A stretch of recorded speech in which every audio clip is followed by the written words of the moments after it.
Who has the rights to these guys? That's what I want to know.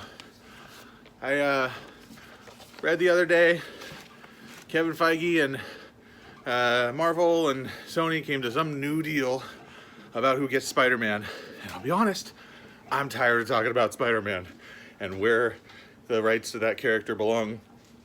And if they could just let it rest for a while, I might be interested again. But one interesting and strange and bizarre and not great but kind of cool little piece of comic book history was the Marvel DC crossover event in the 90s when I was growing up. And I gotta thank my old buddy Caleb. I think this is your copy, man. I'm sorry if I never got it back to you, but he used to lend me comics. It's how I read The Death of Superman. It's how I read the Marvel vs. DC crossover event. And it was just super cool because, I mean, for me, that was like the pinnacle of nerddom. It's like, oh, wow, yeah, we get to see Superman actually fight the Hulk in comic form. And that crossover event culminated in this Amalgam universe where we had all of the characters mashed up. We had Super Soldier with Superman mashed up with Captain America, and Dark Claw was Wolverine mixed with Batman. It was like the two universes fused and all the characters fused into these new characters. And I am very curious what the legal status is of those amalgamation characters. I doubt they belong with DC or with Marvel at this point.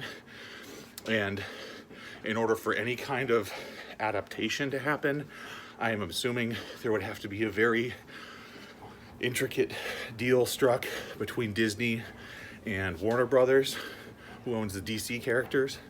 But man, like, that's the bit of nostalgia from my childhood that I would love to see come to life. The DC versus Marvel crossover event, you know, could or could not happen.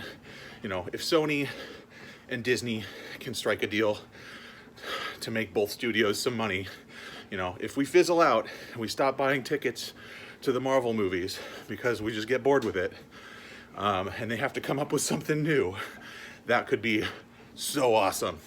So that's what I'm looking forward to, if anything, is the day when the studios get so desperate for a new idea that they go back to the crossover of the 90s and give me that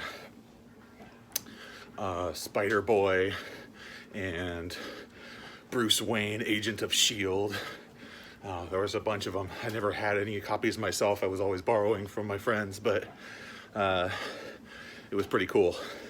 And that's the kind of thing I want to see happen. Like, yeah, I'd love to see new original content created too, but it's basically... Oh, hi, baby. Oh, Daddy's working out. Okay, I don't think I can really stop this from happening without interrupting the flow of my workout, so I'm just gonna let it happen. You might notice the sounds of my daughter working the heavy bag back there. So my little 4-year-old girl is joining me for a workout sesh. Amelia. So if the current trend holds and we keep getting adaptations until the end of time, I would love to see how long it takes, what kind of backroom deal to get some of those Amalgam characters. I would love to see, like, Hugh Jackman come back as Dark Claw. So, long story short, it is very hard to get a workout in with kids in the house, and show me those Amalgam characters. Peace out, nerds.